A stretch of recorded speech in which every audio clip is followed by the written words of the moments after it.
On est aujourd'hui au 10h10, il y a un espace de coworking où Paul nous accueille gentiment. Donc c'est un espace de coworking où vous payez à l'heure.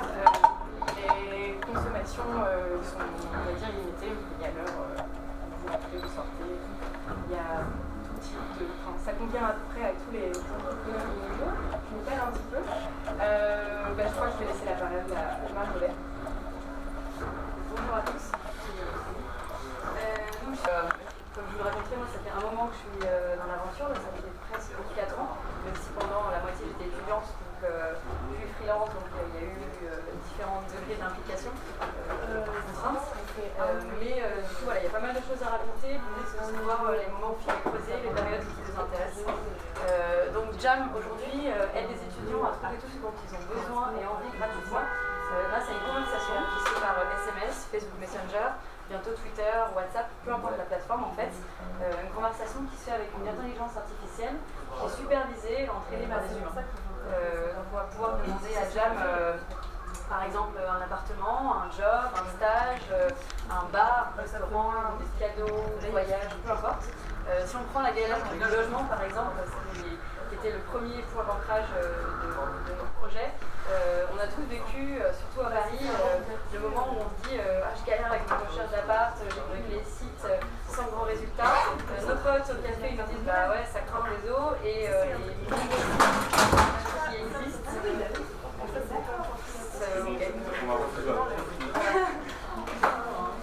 nous disent inscrivez-vous sur nos plateformes et mettez vos critères. Vous allez voir, on a des milliers d'annonces, ça va être génial. Parce qu'en fait, c'est pas génial.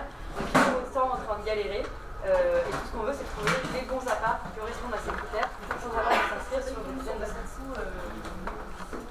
Donc, la belle conversation, et en l'occurrence, une conversation avec Jam, c'est Jam, je galère avec ma recherche d'appart, je galère à trouver sur une dizaine de sites, etc. J'ai pas de résultats. Jam fait quelques échanges avec l'étudiant, l'utilisateur, et va pouvoir lui proposer des apparts dont il sait qu'ils sont disponibles, qui correspondent à ses critères, etc. Et les émoticônes parlent d'eux-mêmes, c'est trop cool, merci.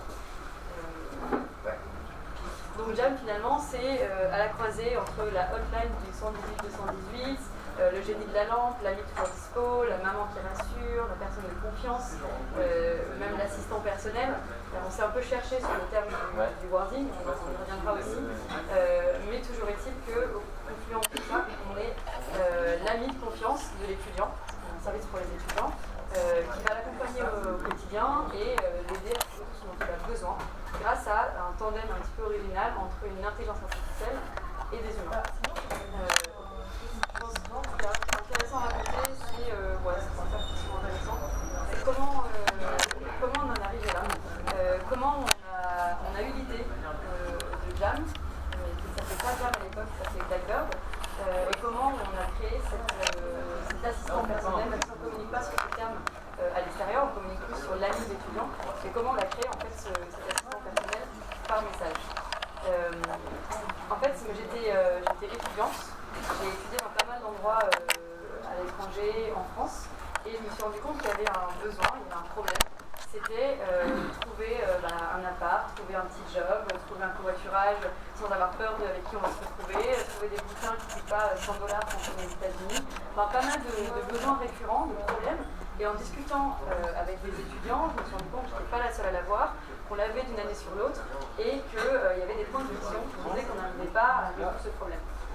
Ma première intuition, ça a été de me dire je vais créer une plateforme d'échange qui met les étudiants en relation entre eux au sein du campus pour qu'ils se partagent les bons plans.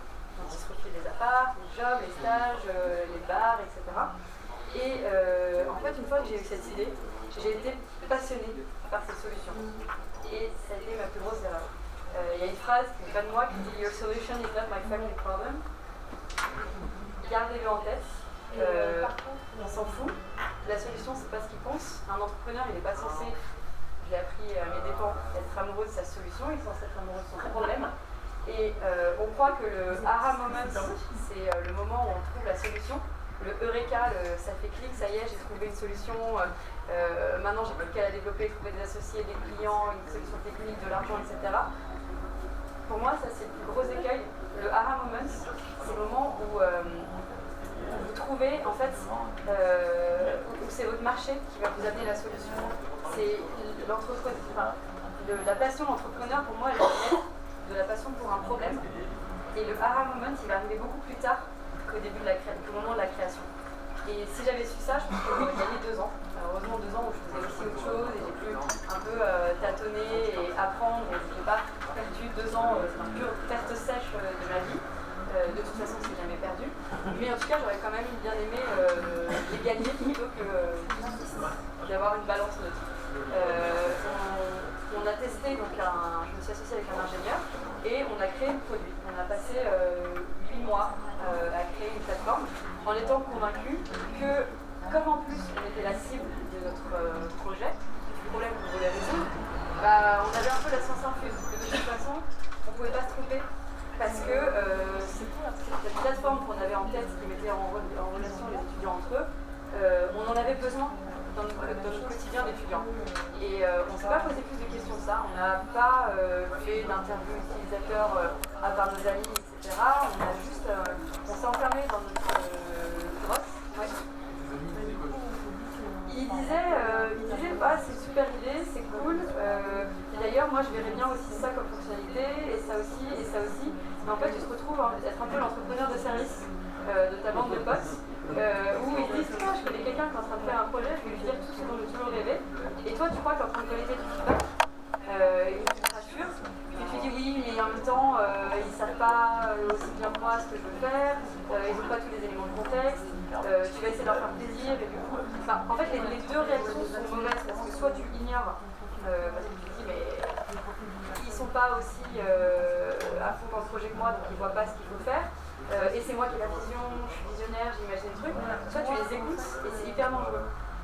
Parce qu'en fait, ils disent ça comme ça au cours d'une conversation, au détour d'une conversation, parce que tu es l'entrepreneur de service. Et dans les 2 cas, en fait, ça amène pas grand-chose de bon. Nous, on a passé 8 mois à développer la plateforme, une sélection technique assez complexe quand même, et 6 mois à la débugger. Donc voilà, je vais perdre de temps encore. Et finalement, on a lancé en grande pompe, encore une fois, une erreur à ne surtout pas faire, en disant, on a fait monter un peu la tension sur Facebook, on est bientôt prêt, finalement non, dans 2 semaines, finalement dans un mois. Moi, je rencontre presque tous les jours des entrepreneurs qui me disent, on lance dans un mois, je reviens vers toi, je suis bien sûr, parce que ça fait 6 mois que tu dis ça, et donc on lance dans un mois. Personne n'y croit plus, c'est un mythe. Soit on lance demain, soit on n'est pas pré-lancé. Mais dans un mois, c'est pas un temps qui est pertinent pour une start-up. Parce que ça veut juste dire, on y est presque, mais il y a encore énormément de choses à régler. Et énormément de choses, c'est ça qui va faire la différence. Donc on a donc débugué la plateforme pendant 6 mois. Et on a... Et finalement, quand on a lancé, on était tellement excités d'avoir un produit réel à présenter aux gens que là, on est parti dans une logique un peu presque lean, mais en fait c'était trop tard. C'est pour ça que le lean, je pense, peut commencer bien en amont, parce que sinon on a trop d'aide technique, on a trop d'attachement au produit, on a trop de certitudes erronées pour vraiment changer. Et ce qu'on va faire, c'est du monkey patch. Le monkey patch, qui est un terme que mon CTO m'a appris, que j'ai appris à détester, parce que ça veut dire qu'on faisait n'importe quoi dès qu'on était en train de faire du monkey patch. Ça veut dire en fait tu as un produit qui est déjà assez avancé, puis tu vas quand même prendre les retours des gens parce que t'es pas non plus trop bête et enfermé en disant non mais essaie de l'utiliser et ce que tu me dis je veux pas et je vois pas la réalité en face, qu'il n'y a pas d'usage et je t'écoute pas. On se met à écouter les gens, sauf qu'en fait on est déjà avec un produit assez abouti et on va coller des features pour vraiment contenter les gens et essayer d'avoir un produit qui a un usage qui est utilisé. Et nous, c'est ce qui s'est passé. On a voulu créer une plateforme d'échange dans les campus. On l'a proposé d'abord à un peu tout le monde et puis finalement on s'est concentré sur un campus, heureusement, donc à Sciences Po. C'est là où on avait un peu plus de réseau. Et on a commencé à faire, à ce moment-là, des interviews utilisateurs. Donc on a rencontré des dizaines d'étudiants et qui nous ont dit moi je voudrais que ce soit en plusieurs langues, moi je voudrais pouvoir poster des trucs à mes amis, et bref, la liste est longue. Et toi, tu te dis super, je récolte du feedback, les gens sont intéressés par mon produit. Et tu te poses des questions complètement qui n'ont pas de sens. Et tu te mets en fait à créer un produit qui est pour personne. Parce que les gens, ils ont juste 10 minutes et ils te racontent ce qu'ils aimeraient avoir. Et toi, tu te dis, mais c'est super, elle m'a vraiment dit. Qu'est-ce que tu dirais d'avoir l'administration qui est une question mal posée, parce qu'en fait, tu es tellement embourbé dans ton truc que tu te mets à poser des questions un peu fermées, tu orientes la réponse de la personne. Donc bref, c'est trop tard et c'est presque plus dangereux. Enfin, à ce moment-là, on aurait dû, mais c'était impensable à l'époque, on aurait dû se rendre compte qu'on avait tiré un peu à côté, qu'il y avait quand même un besoin et que les gens se reconnaissaient dans la nécessité d'avoir de l'aide quand on était étudiant. Et dire ok, on a validé un truc. Certes, on a mis 8 mois, 6 mois pour valider une phase, mais repartons de zéro.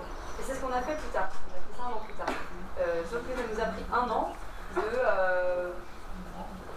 bah non, on n'a pas fait tout ça pour rien. Maintenant, on va améliorer notre produit et on y croit. Et en plus, on s'attache à son entreprise. C'est comme son bébé. On y pense au réveil, on y pense dans la douche, on y pense tout le temps.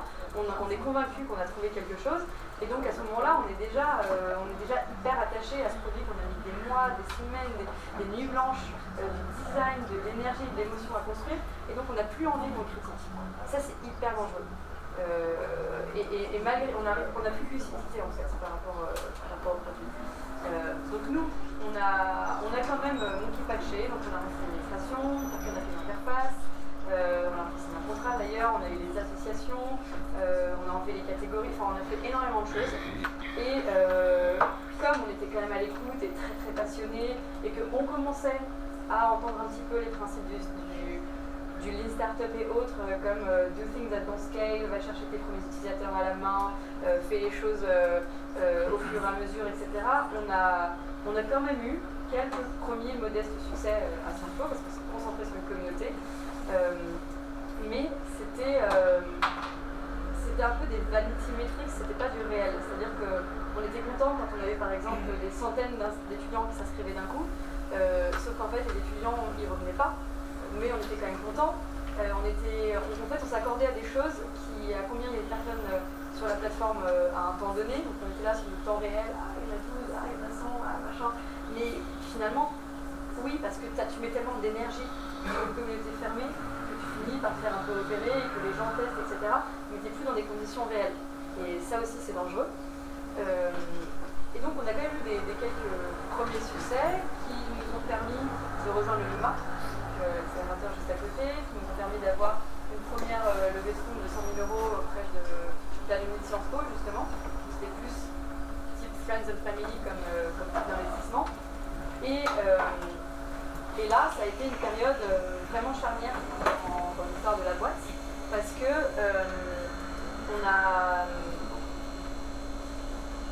on aurait pu devenir une SS2I pour campus. En fait, on aurait pu devenir un prestataire de service, parce qu'on était tellement prêt à s'adapter et à faire ce que les gens voulaient, qu'on était là tout azimut, les oreilles grandes ouvertes, les yeux ouverts, en disant donnez-nous tout, on vous écoute. Et le problème quand tu es arrivé trop tard à ce moment-là, c'est que tu deviens un prestataire de service. Ce qui n'a rien de mal en soi, mais ce qui n'est pas forcément ce qu'on fait quand on crée une start-up. Et donc, d'où la nécessité, si vous ne voulez pas devenir prisonnier de votre début de plateforme, puis des retours des clients utilisateurs, d'où la nécessité de, dès le début, être dans une approche itérative, humble, lean, etc. Et donc nous, pendant ces quelques mois au NUMA, on s'en est pris plein la gueule. On pensait qu'on avait en gros un début de solution, un début de traction, un peu de fond, etc. Et finalement, heureusement qu'on y allait parce qu'on s'est complètement remis en question. Et cette fois-ci, pour la première fois, pour de vrai. Pour de vrai, en partant avec des vraies questions de fond, et pas en essayant juste d'augmenter un tout petit peu chaque jour les métriques d'un produit qui finalement était né chez nous dans notre bureau, mais qui n'avait pas sa place dans le monde réel. Donc ça a été une période super intense et qui s'est finie en fait avec un pivot, qui est donc le Jam à l'heure actuelle, Un pivot, c'est toujours très douloureux. Ça l'est encore plus quand ça fait 2 ans que tu bosses sur ton produit et que tu en es tombé, vraiment le terme est le mot, amoureux. Tu n'as pas envie de le laisser tomber, tu as une relation hyper passionnelle avec, tu as des idéaux, etc. Et d'autant plus dans le timing dans lequel on était, où on finissait la saison 6 du NOMA, où moi j'allais me retrouver à présenter ce qu'on avait fait pendant 4 à 5 mois devant un parterre de 300 investisseurs et 11 autres CEO qui présentaient en 5 minutes, en anglais, tchac, voilà ce qu'on a fait, voici nos résultats, voici ce qu'on va faire. Moi j'ai commencé d'une page blanche, 2 semaines avant le démo deck. Alors que tout le monde fine-tunait sa présentation. On est parti à San Francisco, on devait expliquer ce qu'on faisait. Moi je n'osais pas dire qu'on pivotait parce qu'on ne savait pas ce qu'on allait faire derrière. À chaque fois je me cachais quand il fallait pitcher, enfin, c'était l'angoisse quoi. Et en fait, il faut le faire. C'est une décision hyper douloureuse. Plus on attend, plus on a mis d'énergie, de ressources, d'argent, plus c'est difficile. Mais nos chiffres nous ont montré qu'il fallait qu'on le fasse. Comment on a vu qu'il fallait pivoter presque par hasard en fait. On allait embaucher un développeur. Il est venu, il a fait 1 semaine chez nous. On l'avait embauché pour faire quelques fonctionnalités, genre un chronoscope, un machin. Et il a eu la bonne intelligence de regarder un peu nos métriques, de regarder un peu les stats d'usage des utilisateurs, pour voir si vraiment la fonctionnalité qu'on lui proposait de développer était la plus urgente à faire. Et là, il s'est rendu compte qu'en fait, il allait améliorer une fonctionnalité qui avait déjà une ébauche, mais qui n'était jamais utilisée. Et il s'est dit, ok, je vais un peu creuser pour voir ce qui se passe. Et lui, il m'a dit, les gars, vous n'êtes pas du tout en train de faire la startup que vous croyez être en train de faire. Vous croyez que que votre but c'est vraiment de favoriser la collaboration, le partage entre les étudiants.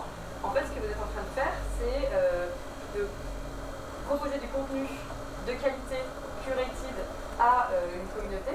Ça, vous le faites bien. Vous croyez que c'est un hack, en fait, c'est votre valeur première. Et ce que vous croyez être votre valeur première, donc de mettre les étudiants en relation entre eux, tout le monde s'en fout.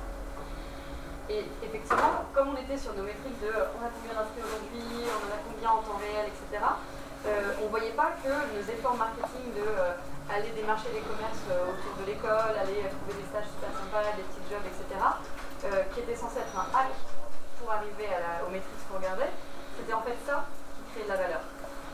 Et donc là, on s'est posé, on a fait OK, on a regardé pendant quelques jours, limite avec le popcorn, qu'est-ce qu'ils font, les utilisateurs, où est-ce qu'ils reviennent, combien de temps ils restent. On s'est rendu compte de choses qu'on n'avait pas imaginées, par exemple que sur notre plateforme, les gens, les utilisateurs, 80% d'entre eux scrollaient au moins 4 écrans de contenu, sachant qu'il y avait une dizaine d'annonces sur chaque écran. Et donc ils étaient vraiment très intéressés par le contenu qu'il y avait. Mais nous, quand on ne regardait pas ça dans le détail, ce qu'on voyait juste, c'est ils viennent, ils restent 1 minute, et ils repartent. Sauf que si on avait regardé les bonnes métriques, d'où l'importance aussi d'utiliser des outils comme Mixpanel, au-delà de Google Analytics, d'autres selon si vous avez une application mobile, un site, etc., pour mesurer tout ce qui se passe et pas juste mesurer ce que vous croyez être les métriques naturelles de votre produit. Nous, on ne pensait pas que la consommation de contenu, ça faisait partie à ce point de notre produit. On pensait que ce qui était important, c'était poster, partager, commenter, etc. C'était pas de scroller du contenu, donc on n'a même pas pensé à regarder ça. Enfin, bref, du coup, on avait des métriques qui étaient pas du tout ce qu'on imaginait être la réalité. Et là, on s'est posé et on s'est dit, ok, on part à zéro. C'était il y a un an, en janvier 2015. Et une période vraiment pas facile parce qu'on avait investi énormément dans notre produit, dans notre projet. Mais il fallait le faire, sinon on allait dans le mur. En plus, on avait déjà levé encore un peu plus. En gros, on avait levé 100 000 € de plus parce qu'au NOMA, on a la visibilité, etc. Donc ça avait été très facile. Donc on était déjà à 200 000 €, on avait une équipe constituée. Là, tu te dis, je prends mes responsabilités, j'arrête de déconner et je fais ce que le marché attend que je fasse. Et j'arrête de me faire mon kiff d'entrepreneuriat. À un moment, il faut aussi écouter, regarder les chiffres, regarder la réalité et prendre ses responsabilités. Et donc, on est passé d'une plateforme d'échange intra-campus à un assistant personnel. Comment on a fait ça? On est parti du besoin de l'utilisateur à la source, donc de frustration. On a essayé de comprendre de quoi il avait besoin, de quoi il avait envie, ce qu'il cherchait. comment ils le cherchaient. Donc on a eu des dizaines d'étudiants qui sont venus nous voir au NUMA et qui nous ont dit bah voilà, je cherche une salle de sport pas chère près de chez moi, je cherche à réparer ma vitre d'iPhone, un endroit où emmener mon date Tinder, une idée de cadeau pour ma maman, faire un visa pour le Vietnam, enfin bref, ils nous racontaient leur vie. Et nous, ce qu'on a fait, c'est qu'on est parti vraiment du besoin, quand je dis à la source, c'est-à-dire qu'on avait notre petit questionnaire et on nous disait comment est-ce que tu vas chercher ta salle de sport, ton réparateur d'iPhone, ton visa, etc. Raconte-moi quelle va être ta démarche, quelles vont être les frictions que tu vas rencontrer et on va essayer de décortiquer un peu ce chemin. Ce qu'on n'avait pas fait avant. On avait juste appliqué une solution toute faite de ok, les étudiants ont un problème, ah bah la solution magique c'est de créer une plateforme qui va les mettre en relation entre eux. Ça, c'est parce que moi, de mon expérience personnelle, j'avais envie de pouvoir faire de l'économie collaborative, j'avais envie de pouvoir m'aider des autres étudiants, de partager mes tips, etc. Et en fait, au lieu de dire bah, je vais devenir ce produit et je vais aider les étudiants en leur partageant des tips, etc., j'ai essayé de calquer mon usage à d'autres. Et ça marche pas. Je pense qu'une entreprise, c'est le prolongement de son fondateur, c'est pas que le prolongement le fondateur ne doit pas essayer d'imposer aux autres. Par exemple, un réparateur, un bon réparateur un mécanicien, il va aider les gens, il va dire bah, amenez-moi votre voiture, je vais la réparer. Il ne va pas faire une école de mécanique, de mécanicien. Et nous, c'est ce qu'on a essayé de faire en fait. On s'est dit voilà, moi ce que j'aime c'est faire ça, mon réflexe c'est ça, bah, en fait tout le monde devrait faire comme ça.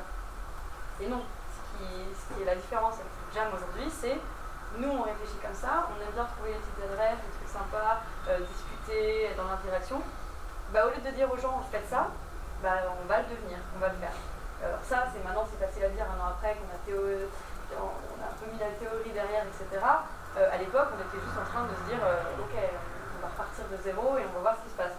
Donc on est parti du besoin de l'utilisateur à la source, on a compris sa douleur, c'est vraiment, on parle de l'épine du pied, c'est ça, c'est pas juste la mienne, c'est aussi comprendre celle des autres qui lui ressemblent et voir comment, quelles vont être ses frictions, son parcours utilisateur dans sa recherche, ses désirs, les questions qu'il va se poser tout au long du parcours, et vraiment décortiquer ça. On a compris sa douleur et on lui a apporté la solution clé en main.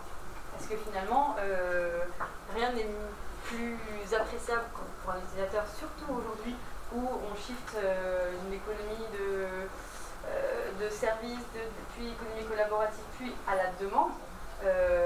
On a envie d'avoir la solution clé en main. Et nous, le aha moment, en fait, ça a été quand un étudiant nous a dit justement, je cherche une salle de gym dans le 18e près de chez moi pour faire tel sport et mon budget c'est tant. Il est venu le matin nous voir au bureau. On a continué à échanger avec lui par mail. On lui a dit voilà, j'en ai trouvé 3, les voici. Voici les sports qu'il y a, donc une petite description. Enfin, on a fait le petit mail, très simple à faire. Il nous a répondu 2 heures après. Super, je vais m'inscrire à la deuxième, merci beaucoup. Maintenant que ça c'est fait pour moi, est-ce que tu peux m'aider à trouver un nutritionniste? Et là, on s'est dit, ok, alors non seulement j'ai résolu un problème en une journée, sans technologie, pour quelqu'un de réel, mais en plus il revient. Et c'était magique, c'était, je sais pas si on allait boire une bière après, mais j'espère, parce que c'était vraiment le moment où on s'est dit, mais ok, là on touche du doigt un vrai truc, parce qu'avant, avec la plateforme d'échange qu'on avait voulu faire, c'était passer 8 mois à la créer, passer 6 mois à la débugger, la lancer, avoir des utilisateurs, espérer que quelqu'un ose poster, une fois qu'il a posté, espérer que quelqu'un qui a la réponse, enfin bref, c'est un chemin hyper compliqué, alors que là on avait enlevé toute la complexité côté produit et on mettait toutes nos ressources dans le service. Et donc une fois qu'on a apporté la solution clé en main, c'est le fidéliser, le faire revenir. Parce qu'on apprend à la dure aussi que rétention supérieure à c'est plus important, plus valorisable que l'acquisition. L'acquisition, ça peut très bien faire un panier cassé par un effet de mode, un effet de curiosité, de presse. La rétention, une fois que vous avez une bonne rétention, vous investissez dans l'acquisition et c'est bon. Et donc, on est vraiment passé d'une logique de je crée un produit Et je crois qu'innovation, ça va être innovation dans le produit, la plateforme a finalement, en faisant du lean, on a testé l'aspect conciergerie. Il y a plusieurs façons de tester, de faire un MVP. Donc il y a le test que je fais, le smoke test, où je vais faire une landing page, je vais mettre ma proposition de valeur, je vais voir s'il y a des inscrits, je vais me dire bah, ok, j'ai fait 3 landing pages et il y en a une qui a 10 fois plus d'inscrits que les 2 autres, donc je me concentre sur la première. Et en plus j'ai des mails où je vais pouvoir lancer mon service. Il y a le manual first où au début on fait tout à la main et derrière on croit que typiquement que c'est l'intelligence artificielle, c'est qu'en fait c'est nous qui cherchons les bars, les restos, etc. Et la conciergerie, c'est moi qui rends le service. Donc on a fait un espèce de mélange de tout ça, surtout des 2 derniers, du manual first et de la conciergerie. Et on a bouclé le chemin problème-solution. Et depuis 1 an, notre travail avec Jam, c'est d'industrialiser, de rendre plus intuitif, plus automatique chaque étape.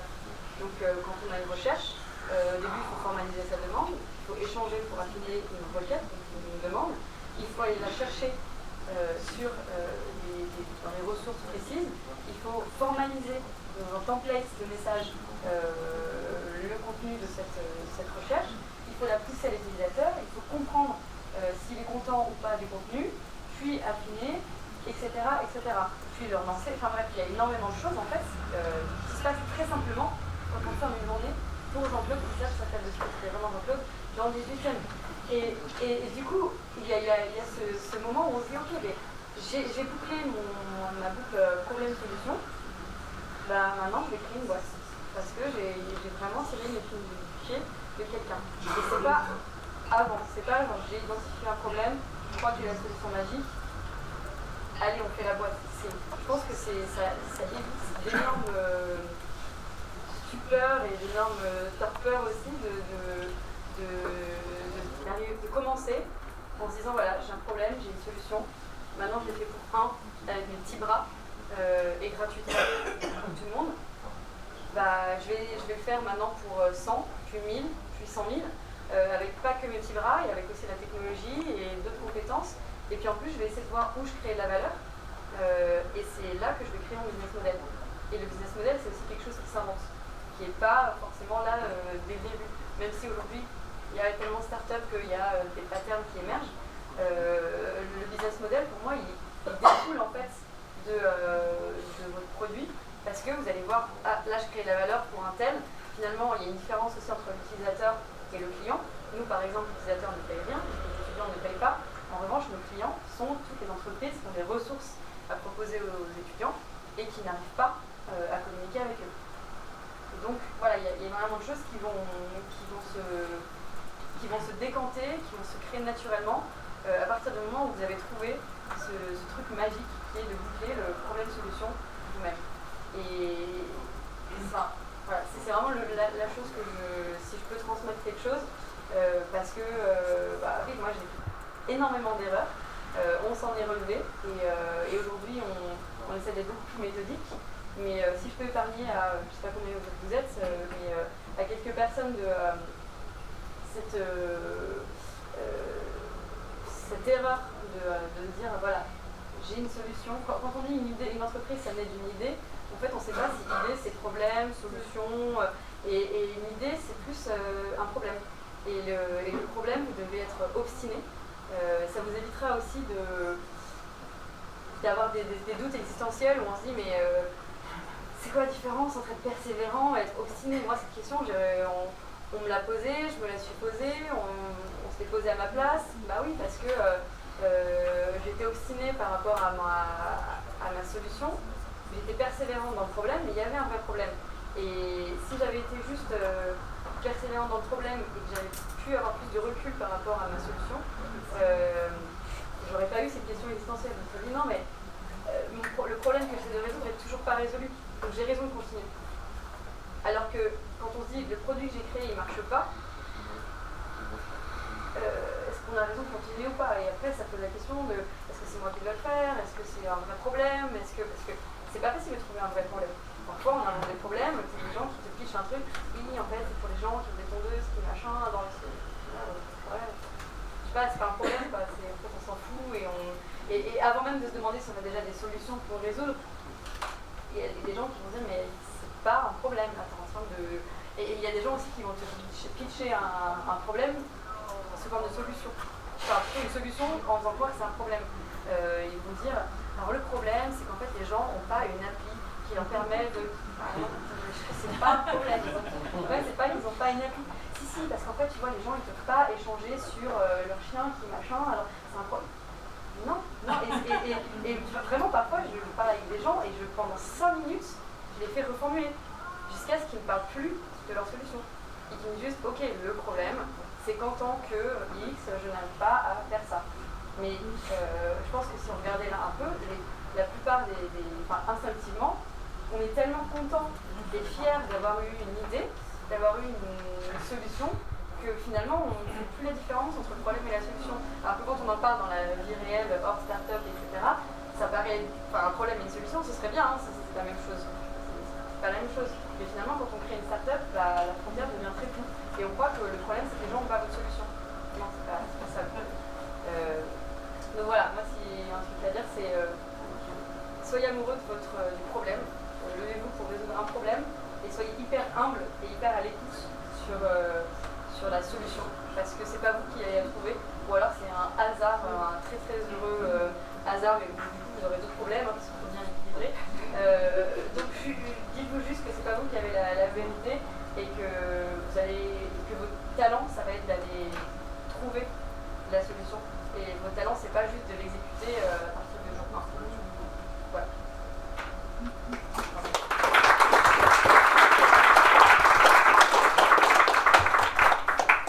coup c'était la question. Ouais. Question.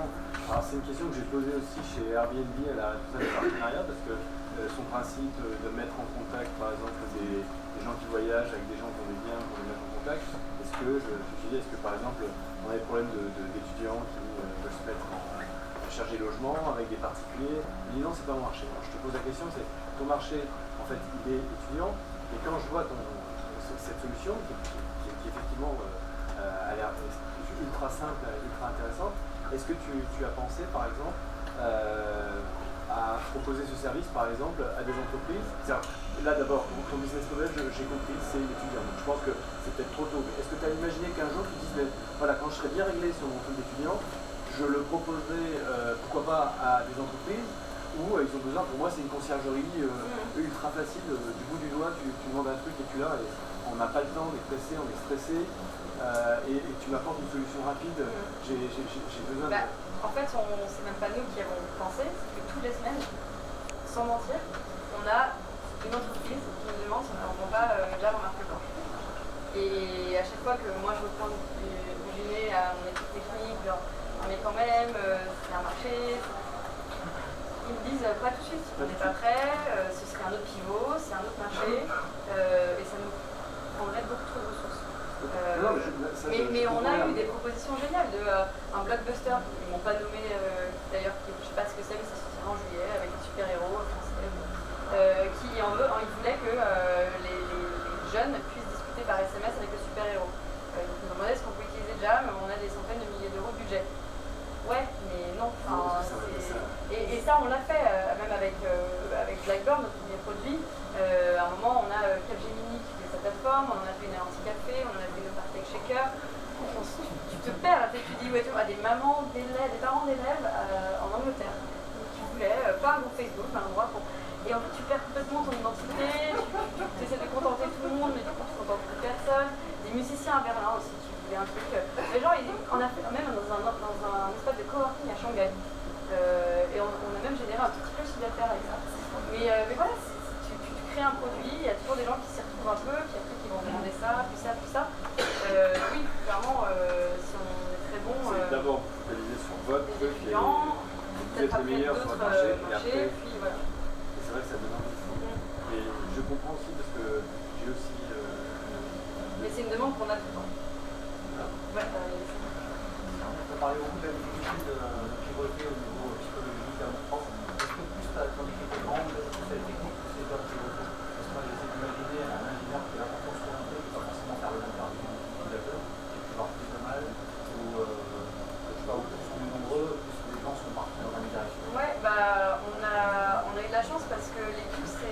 s'est bien adapté au pivot. On a une personne qui n'a pas réussi à trouver sa place et qui est partie. Mais sinon, le reste, en fait, le pivot était tellement excitant, les retours étaient tellement bons.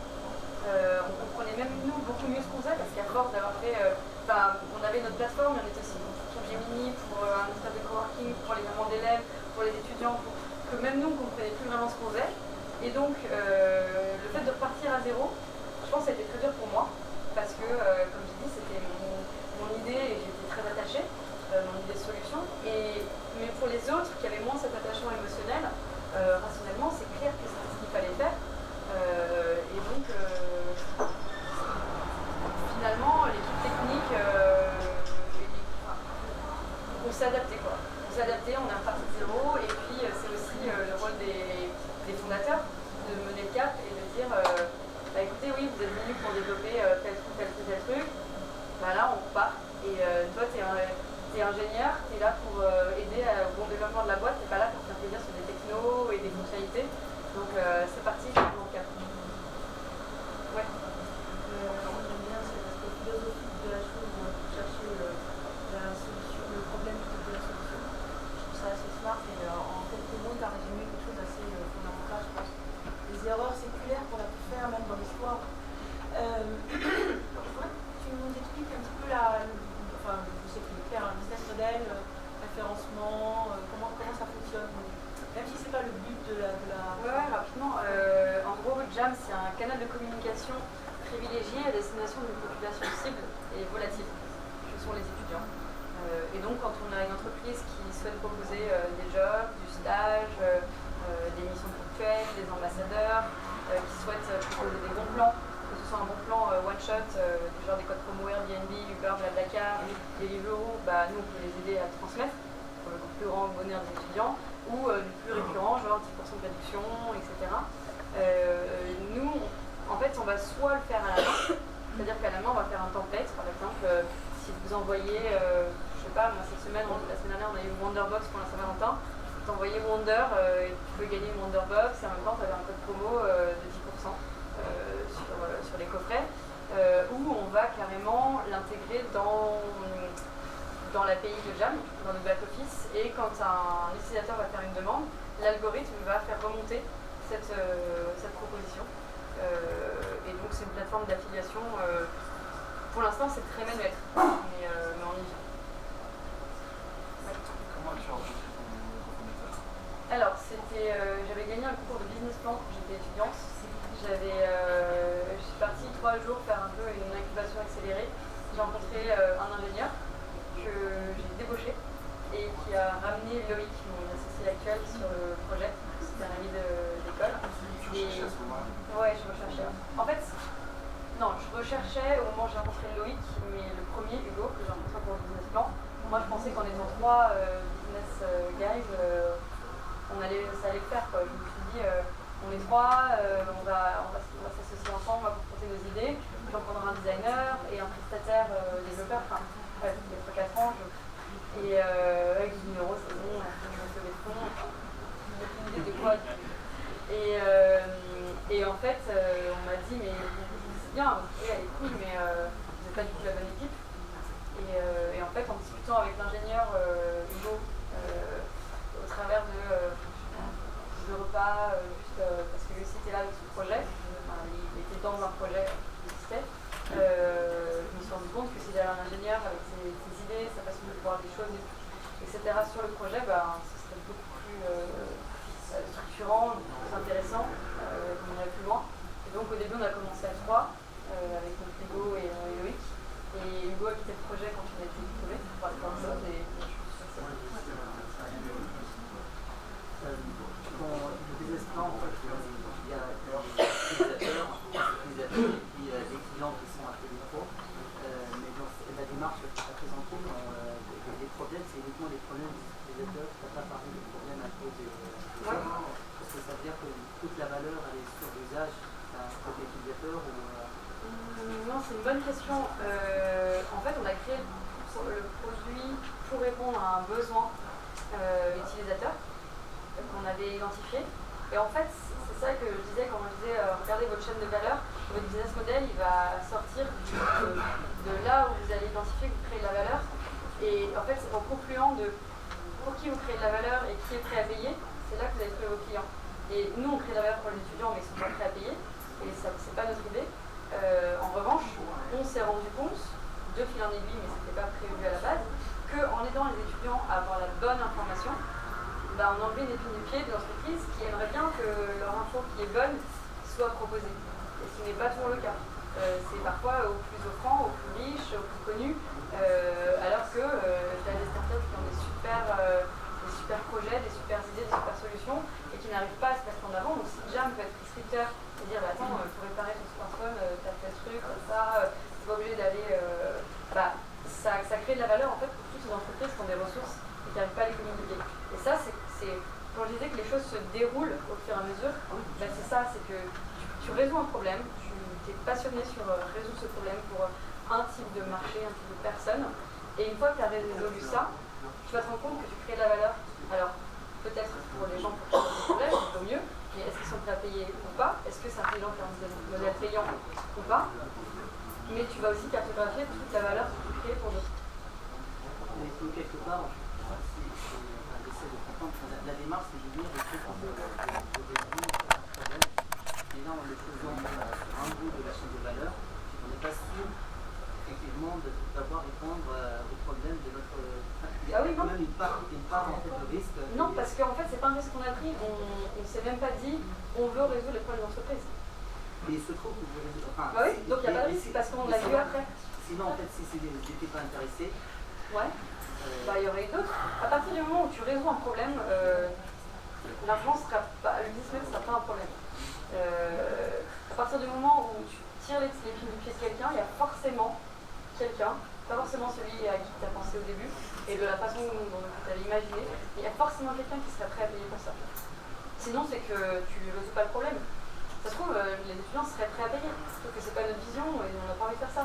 Peut-être que si on leur demandait de payer 1 euro par mois pour pouvoir l'utiliser, avoir un service rapide, etc., ils seraient prêts.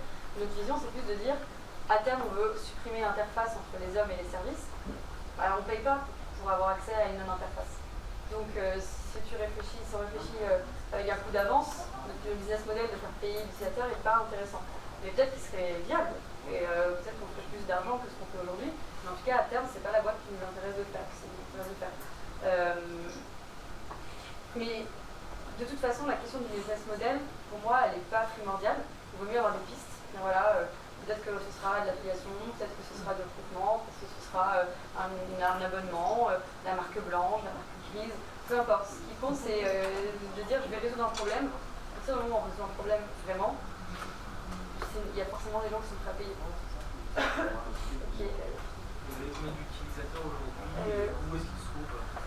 On a 35 000 utilisateurs, donc à peu près 1% de croissance par jour, et ils sont à 30% à Paris et partout en France. Bouche à oreille. Ouais, bouche à oreille. 35 000 utilisateurs. Quand tu parles toujours d'un problème, qu'est-ce qui fait cette toi? Comment tu peux savoir? À la solution, tu disais, je ne sais pas si c'est une vraie solution ou la bonne solution, mais le problème, c'est aussi la réflexion. Comment savoir s'il y a vraiment un problème? Ouais, bah, c'est des tests utilisateurs pour arriver à comprendre comment est-ce qu'ils se débrouillent pour. Alors c'est compliqué de pas mentionner problème, solution, etc. Mais comment est-ce qu'ils se débrouillent pour arriver au résultat typiquement, pour trouver un appart par exemple, tu dis il y a un problème, et là tu vas dire en fait je vois qu'il y a un problème de curation, il y a un problème de temps, il y a un problème de matching de dossier, enfin tu vas pouvoir identifier plusieurs, et tu auras ton hypothèse la plus importante, la plus risquée, c'est celle-ci sur laquelle il faut se concentrer. Là c'est très clair, par exemple Uber, ils ont identifié un problème sur les taxis, c'est un fondateur qui était à Paris et qui a eu un problème pour les taxis, et il s'est dit il y a plusieurs problèmes sur le taxi, c'est que c'est un peu incertain, qu'ils ne sont pas forcément polis, qu'on doit payer en cash, etc., etc. Et donc il a d'abord son appli, le MVP, c'était sur une des verticales. Et on ne pouvait pas forcément suivre le coursier, peut-être qu'on devait payer en cash, il y avait pas mal de choses qu'il n'a pas essayé de résoudre. Mais en tout cas, il a identifié qu'il y avait parmi les problèmes, qu'il y en avait un qui était majeur. Donc c'est des interviews utilisateurs, il faut paraphraser, il faut poser ouvertes et arriver à comprendre s'il y a effectivement un problème dans la façon dont ils arrivent au résultat qu'on veut apporter. Parce que, comment ils arrivent à la solution en fait. C'est difficile de différencier les vraies solutions et les vrais problèmes. Parce que tu peux aussi inventer un problème alors qu'en fait les gens ne le disent pas. Ouais, mais justement en leur demandant comment est-ce que, par exemple, si on prend les apparts, comment est-ce que tu cherches un appart à Paris et plutôt, est-ce que tu trouves que c'est relou de trouver un appart à Paris? Oui, j'ai un problème. Oui, tu as un problème parce qu'en fait, tu ne sais pas, tu peux pas suivre l'historique du propriétaire. Non, c'est pas un problème. Et donc, c'est vite fait de claquer une idée sur un problème en disant mais si, regarde, c'est pour ça que tu n'arrives pas à trouver un appart. Non, ce qu'il va falloir faire, c'est dire raconte-moi ta recherche d'appart. Comment tu fais? Et là, en l'écoutant, plutôt de lui dire tu vois, ça va être énervant quand tu vas avoir 100 dossiers similaires au tien, laisse-le te dire par exemple, j'avais un moment je me décourage parce que j'arrive et il y a 100 personnes devant moi et moi il va aussi commencer avec des solutions. J'aimerais bien pouvoir uploader mon dossier. Ça, c'est pas, faut pas écouter. Il faut écouter, ou à la limite, s'il te dit j'aimerais bien pouvoir uploader mon dossier, c'est quel problème il essaie de résoudre avec ça. Parce que la personne en face de toi, elle n'est pas experte, elle n'est pas entrepreneur, elle ne s'est pas intéressée à la question plus des 3 minutes qu'elle t'accorde. Et donc, quand elle va te dire telle solution, en fait, elle est en train de te dire j'ai des problèmes et j'ai pensé à des exemples de solutions. Et donc, oui, c'est intéressant d'écouter pour une suggestion, mais ce qui est d'autant plus intéressant, c'est plutôt de se dire quel est le problème qu'il y a derrière ça. Et les gens sont vraiment friands de dire bah oui, c'est génial, si on pouvait faire ci, faire ça. Et pas écouter ça. En revanche, je peux prendre cette info et arriver à dire mais pourquoi tu me dis que tu aimerais avoir une heure spéciale de visite pour toi? Parce que je me rends compte que je perds du temps à attendre. Mais pourquoi tu me dis que tu aimerais ce serait plus simple si tu pouvais payer par carte bleue? Parce que en fait j'ai un problème de liquidité et donc vraiment poser des questions, continuer de creuser. Il y a une technique d'interview, c'est les 5 whys. En fait, tu demandes toujours pourquoi. Une fois que tu connais la technique et qu'on l'a faite, tu vois ce que tu es en train de faire. Mais ça marche quoi. Quelqu'un va te dire ouais, j'ai un problème, faut commander un taxi. Ah bon, pourquoi? Parce que. Ah bon, mais pourquoi? Et là, tu arrives à quelque chose de. Mais effectivement, trouver un vrai problème, c'est déjà une difficulté. Et vous êtes fait aider dans cette phase-là par des professionnels de santé sauvage, non, après au Noumar, on était bien entourés, ouais. Donc c'était pas des professionnels du sondage ou quoi que ce soit, mais c'était des techniques de start-up, il y a énormément de conférences, de vidéos sur comment réaliser un système de survey. Donc vous savez pas que vous avez fait appel à un institut à ce moment-là? Non. Sur le salaire à l'ALD, dernièrement, qu'est-ce que ça va faire? Ok, donc là, il y a un mois, on a levé 1 million d'euros avec l'ISAI, donc un fonds d'investissement et des business angels. Et ça va servir à développer l'intelligence artificielle, passer de 30% à 80% et devenir vraiment le site de référence des étudiants en France d'ici la fin de l'année. Donc étoffer l'équipe technique et continuer de grandir et poser les premières briques de monétisation, même si l'objectif n'est pas d'être rentable avec cette levée forcément. Par rapport à ce côté technique-là, tout l'enjeu de la conciergerie, c'est d'arriver avec une solution personnalisée et pertinente pour le client. Et en même temps, on se rend compte, je pense à d'autres applications assistants personnels digitaux, c'est encore très manuel. Maintenant, comment est-ce que tu prévois d'arriver à ce côté de passer de 30% à 80% en point de vue technique? On a énormément de pistes et de petits bouts en fait qu'on peut améliorer. Aujourd'hui, on a 30% d'IA, 50% de homme-machine, 20% d'humain pur. Et alors il y a des choses qui sont c'est assez incompressible, on ne pourra pas automatiser tout. Un exemple que je ressens pas mal, c'est quelqu'un qui nous avait demandé Jam, envoie-moi un message enflammé pour faire croire à ma copine que j'ai une maîtresse. L'algorithme, je catégorise dans quoi? Qu'est-ce qui se passe? Donc voilà, ça on ne va pas l'automatiser et c'est important qu'on ait encore une marge de manœuvre pour pouvoir répondre. Je ne sais plus ce qu'elle avait répondu, mais s'amuser et être un peu créatif et justement se différencier de Siri, de. Donc le but c'est vraiment répondre à toutes les demandes, même si tu auras toujours une part incompressible, tu ne pourras pas mais en tout parce cas, que ça va être manuellement. avec du machine learning, du traitement automatique du langage, la catégorisation beaucoup plus affinée des demandes, on peut non seulement gagner du temps, ça gagne énormément de temps à l'humain, mais par exemple là la catégorie bar, dans 90% des cas elle est automatisée. Jam arrive à comprendre qu'il s'agit d'une requête de bar, arrive à comprendre les métadonnées et à aller faire une recherche et de la proposer. Et après, si la personne en face est contente, l'intelligence artificielle arrive à dire ok, on est sur du 4 sur 5 ou 5 sur 5, et si c'est en dessous, à dire bah, ok, je rebascule sur un humain, et bientôt à basculer sur d'autres choix. Donc on est en train de verticaliser aussi pour.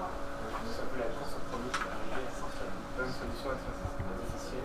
Oui, mais en fait, on n'a pas envie d'être que dans cette course, et c'est pour ça aussi qu'on est sur le marché étudiant, et qu'on est une boîte qui est moitié IA, moitié marketing, avec une identité assez forte, un ton, vraiment une relation assez intime avec l'étudiant, et pas juste sur de l'IA pure. Parce que cette course, elle est. J'ai pas compris, il y avait 3 catégories, donc il y avait l'humain, l'IA, c'est quoi le troisième? C'est le tandem homme-machine, où en fait l'IA elle propose une réponse, l'humain vérifie, affine, etc. J'ai une question sur est-ce que c'est quelque chose que tu as décidé dans tes études, tu voulais créer une boîte, ou est-ce que c'est quelque chose qui a. Attendez, soit tu as fait un job pour tout le monde entre guillemets, les motivations. Non, quand j'ai commencé mes études, je pensais que je serais dans la diplomatie, dans le développement, pas du tout créer une boîte. Et ensuite, c'est deux choses qui sont arrivées en parallèle. En fait, j'ai eu une idée de réseau social d'artistes, photographes, parce que je faisais un peu de photo et j'en avais marre d'avoir un portfolio un peu isolé et je voulais pouvoir le partager avec d'autres. Et en même temps, j'avais envie de créer une boîte. Et je me suis intéressée à ces deux choses en parallèle sans vraiment les connecter. Parce que j'imaginais pas, à l'époque, il y a 4 ans, même un peu plus, qu'un réseau social c'était une boîte. Ouais, j'avais pas encore vraiment entendu le terme start-up, digital, tout ça. Enfin, j'imaginais juste que une entreprise, ça avait l'air intéressant, la création d'entreprise, ça m'intéressait. Et puis j'ai fait un stage en conseil. Et avant le stage, j'ai fait un pacte avec moi-même qui était tu fais ces 6 mois, et après, pendant tes 6 mois de césure restante, tu crées une boîte. Enfin, tu commences ta boîte. Et surtout, tu ne te laisses pas happer par les paillettes, les salaires. Je pense qu'au bout d'1 heure de stage en conseil, le pacte aurait besoin, de toute façon, c'était sûr que j'allais pas rester. Et donc voilà. Enfin, c'est aussi ce qui aide à tenir dans les moments pas faciles, c'est que je ne me vois pas faire autre chose. Ouais. Ça paraît comme ça très simple. Elle est très beau. Voilà. D'accord avec vous. Ça paraît simple et cette humilité, enfin, après 1 an, de chercher une solution à votre problème. Aujourd'hui, tu donnerais quoi, moi, en tout cas, conseil à des gens qui veulent prendre leur idée et qui disent non, c'est trop simple, non. Tu vois ce que je veux dire? En tout cas, quand on t'écoute, et surtout cette démarche très recherchée, très exigeante que tu as, elle paraît après coup la bonne. Quoi. Donc, qu'est-ce que tu donnerais comme conseil à quelqu'un qui a, je pense que parmi nous, des gens qui ont envie de trouver une idée, et l'idée que tu as, en fait, c'est un assemblement de blocs qui existent un petit peu déjà. C'est pas du tout pour réduire ton. Non, je pense qu'une bonne idée, ça saute pas aux yeux. Et que tous vérifient. Donc quand on dit c'est trop simple, testez, voyez. Quand vous vous dites ça existe déjà, ouais, mais si vous y avez pensé, c'est que vous n'êtes pas forcément satisfait. Donc la seule manière de vérifier que c'est une bonne ou même une mauvaise idée, c'est d'aller la tester. Non mais c'est là où le marketing intervient ou pas? C'est ça ma question. C'est côté empathie par rapport aux étudiants,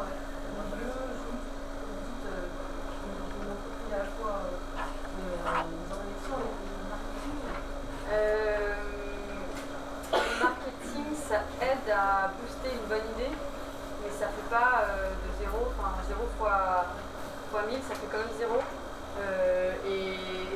Et donc se dire cette idée, elle marche pas parce que l'idée du concurrent marche pas parce qu'elle n'est pas bien marketée.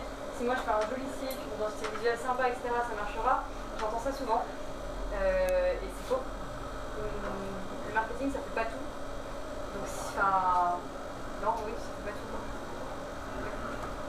Par rapport au fait que les étudiants ils ont envie d'avoir des conseils authentiques, la recherche de faire confiance finalement et la mécanisation l'ordinateur qui va de plus en plus être la personne, l'intelligence artificielle qui va de plus en plus se répondre.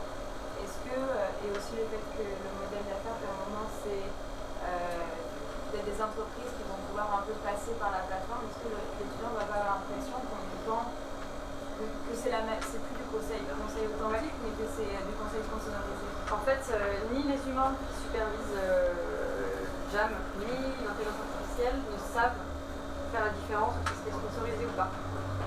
L'algo ne mesure pas, ne met pas des points en plus quand on est payé, et l'humain, il n'y a pas écrit en face. Il a juste les propositions, et ça c'est important pour vraiment garder la neutralité. Après, si on est rémunéré mais que c'est le meilleur conseil, enfin, nous en fait on va aller plutôt, toujours dans cette logique de je parle de l'utilisateur, on va aller plutôt chercher le meilleur partenariat en fonction de ce qu'on nous a demandé. Si on nous dit bah ouais mais moi j'adore Airbnb, bah on va aller appeler Airbnb, on leur dit on a besoin de vous sur la plateforme parce que les étudiants on va plutôt faire ça plutôt que de dire on aimerait bien faire un partenariat avec un tel ou alors un tel nous contacte si on fait nous payer, on va faire en sorte de les refouler. Par exemple, on a eu un partenaire sur du logement qui nous a dit je m'étonne de ne pas être le seul prestataire sur les réponses et qu'il n'y ait pas mon nom et qu'il n'y ait pas je sais pas quoi. Et en plus j'ai testé et c'est pas le premier qu'on m'a proposé. Non, c'est pas le premier. Enfin, il y avait quelque chose de mieux sur ce loger et sur le bon point. Désolé. Et oui, tu nous paieras 10 centimes quand on t'amènera un clic, mais ça se trouve il faudra au moins 15 requêtes pour arriver à du contenu qui est chez toi. Et est-ce que l'utilisateur est au courant de ça pour avoir confiance finalement qu'il n'y a pas du côté sponsorisé? En fait, on a pas mal de questions sur mais c'est quoi ton business model, pourquoi t'es gratuit, comment tu mets de l'argent, etc. Donc on a des réponses. Après, c'est vrai que c'est un sujet, parce que les gens se disent c'est gratuit, une arnaque. Ouais, ça pourrait être un restaurant qui veut faire une pub qui dit bon bah comme ça, je suis dans ce quartier-là, je suis la suggestion première pour le même principe que les pubs sur Google, déjà pour les choses environnementales plus. Après, peut-être qu'un jour on mettra un petit euro entre parenthèses pour dire ça c'est sponsorisé, ça l'est pas. À voir. Okay. Et au final. Une dernière question. Ok, bah deux alors. Deux. Allez-y pour deux. Au final, n'importe qui peut vous solliciter. Ouais. On se market comme étudiant, mais en fait, moi j'utilise. On va tous essayer. Une question par rapport aux concurrents. Est-ce que tu peux nous en dire plus sur les concurrents lorsque c'est type Blackbird, sur Jam désormais, ce qu'il y avait? Concurrence sur Blackbird, en fait, c'est surtout le groupe Facebook. Parce que finalement, les étudiants, c'est là qu'ils partageaient du contenu. Quand on a eu l'idée à l'époque, les groupes Facebook n'étaient pas du tout dans ce genre d'usage. Ça a émergé et on a un peu fait la sourde oreille. En fait, ça a complètement cannibalisé tout l'usage qu'on pouvait apporter. Aujourd'hui, on est dans une ère du commerce conversationnel de plus en plus abouti. Et on a des conciergeries, mais qui sont premium, comme Claque des Doigts, inspiré de Magic aux États-Unis, où tu peux lui demander livre-moi des fleurs, commande-moi un billet d'avion, et il va te dire ok, c'est 12 € pour te commander le billet d'avion, ou 15 € pour les fleurs qui en valent 5 par exemple. C'est pas le même, c'est du service pur de la conciergerie. Nous on est sur de l'info, on donne aussi des conseils de cœur, d'études, etc. Donc c'est pas quelque chose qui rapporte directement de l'argent, il n'y a pas de transaction, genre ok je vais t'aider à récupérer ton ex, ça sera 3 €, merci, si ça marche. Donc on n'est pas ici sur le même modèle. Après, aujourd'hui il y a tellement de choses que en fait on se bat tous pour l'attention. Et quand quelqu'un va demander un bar à Jam, le concurrent c'est pas forcément un service qui serait exactement pareil et qui permet de demander un bar. Le concurrent c'est Yelp, Foursquare, le pote à côté, la petite annonce, le bar dans la rue. On n'est pas concurrent de la rue quoi. Il y a un moment où c'est juste qu'il y a énormément de façons. Et nous on a plus envie de dire on va être le métamoteur qui va t'aider à trouver. On a Foursquare, on a Yelp, on a des recommandations d'étudiants, etc. Donc on est sur un marché où il y a énormément d'alternatives, plus que de concurrents. Je